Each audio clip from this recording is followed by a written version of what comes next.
Hey guys, so I just got back from the theaters from another double feature. Yeah, I'm gonna be doing a lot of those in the next from now on, especially with my work schedule. I was very tired going into this double feature, and the first movie I saw was Don't Look at the Demon. I almost forgot about it. I don't know how I did, but I almost did. Don't Look at the Demon. Another one of those movies of what the fuck is this? That come out. A long list of movies that come out over the last month. Yeah, if you're like me, you probably never heard of this.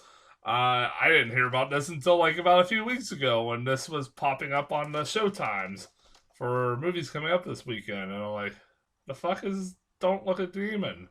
Again, I go to the theaters all the goddamn time. How is it possible I don't get a trailer for a movie that's about to come out? Especially Smile, since that was a mainstream release. I can understand this and running the base and unfavorable odds. I wouldn't want to show a trailer for that either. Um, but like stuff like Smile, I still never understand how the hell I never got a trailer for that.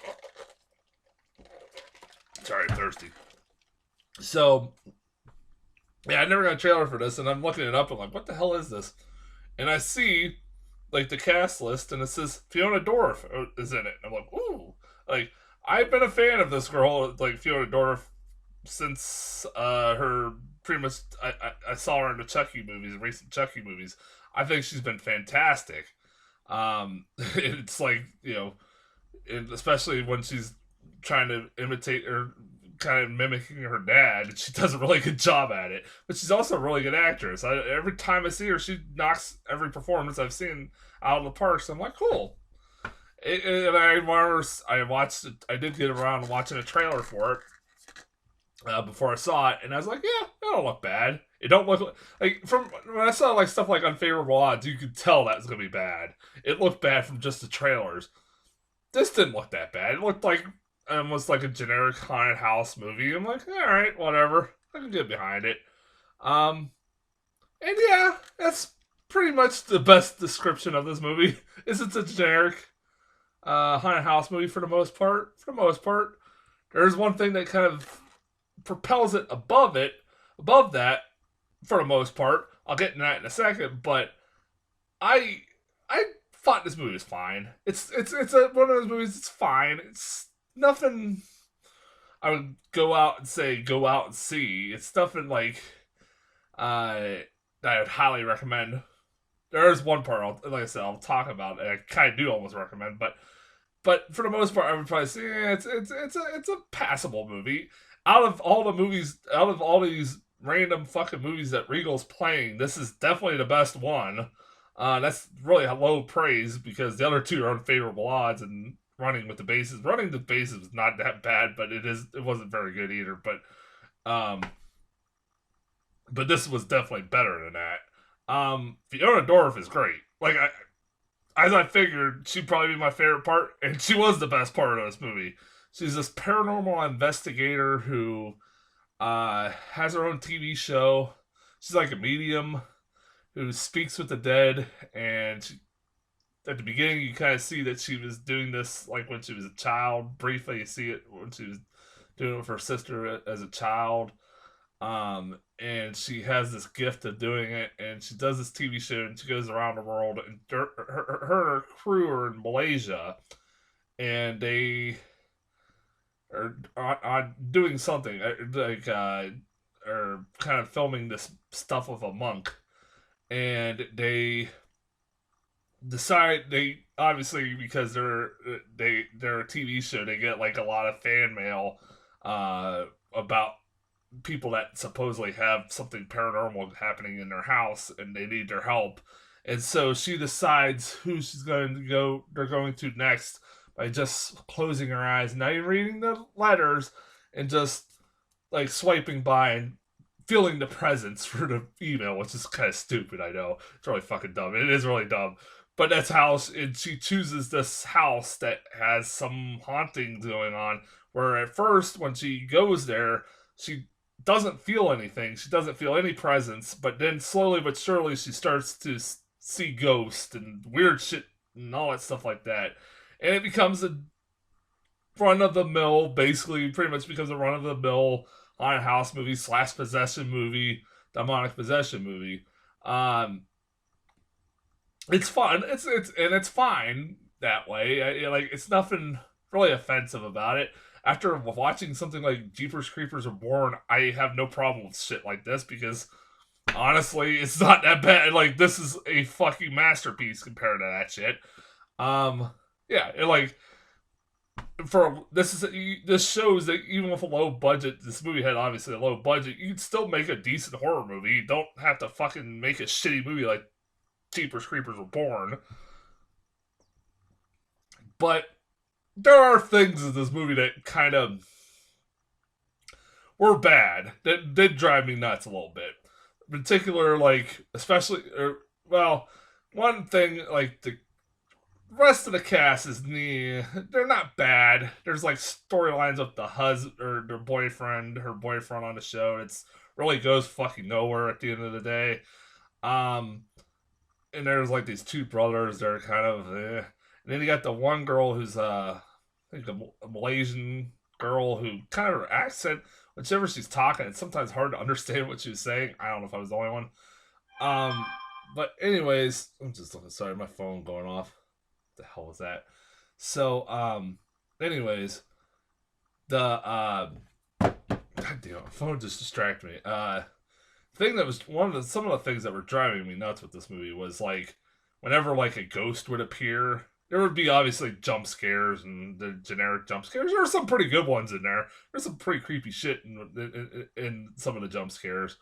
There would be like, but a lot of times like you'd either have either somebody like that felt like Michael J. Fox was on the camera whenever the ghost would appear because it would shake all over the fucking place. I know that was a horrible joke. I'm sorry. I love Michael J. Fox. But it would shake all over the place. It would become very shaky. It would drive me fucking wild. Every time that a ghost or something would appear, like camera would get shaky. I'm like, don't do that. Quit doing that.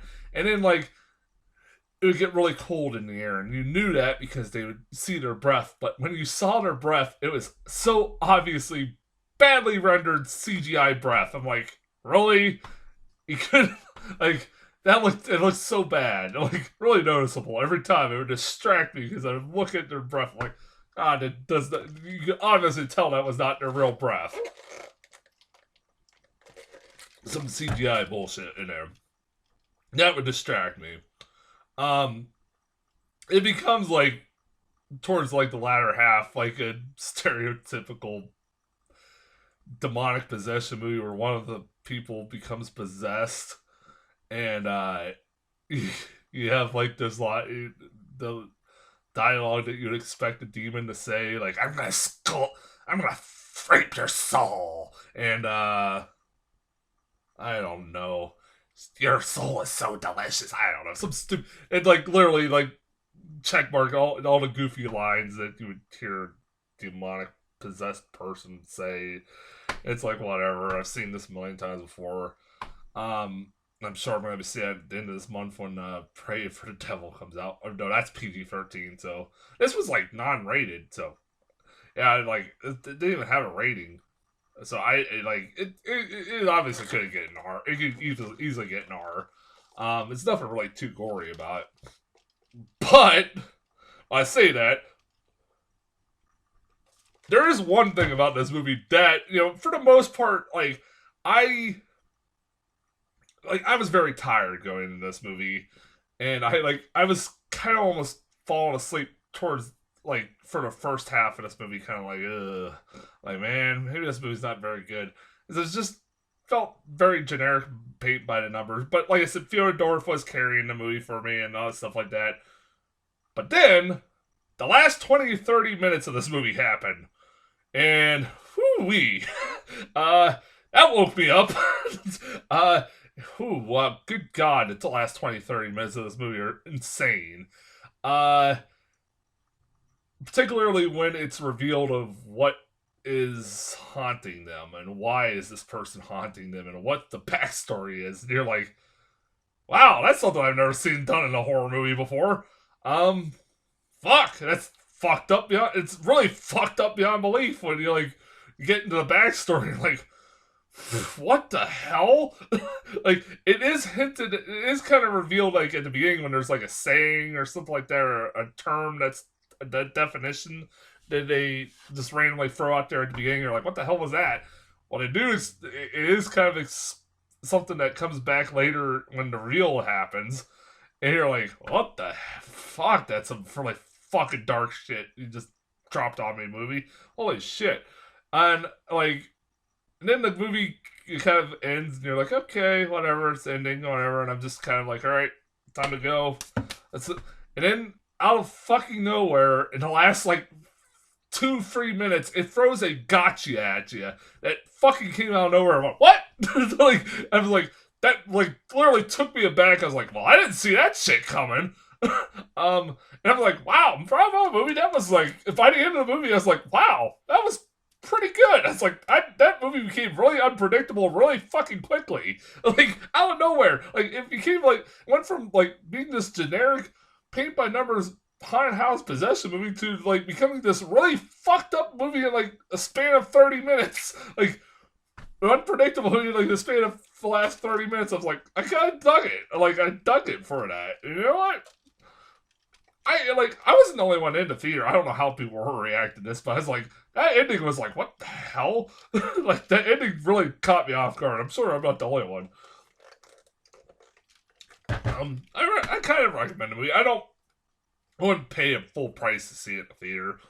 If it comes out on DVD or rental, or if you got Regal Unlimited like I do and you see a lot of shit, you want to see some horror movies, there's better horror movies out there.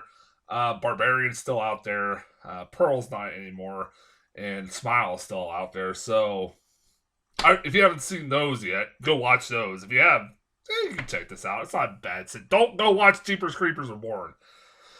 Yeah, so that's as far as Don't Look at the Demon. I have one more review to do, and until then, I'll talk to you guys later.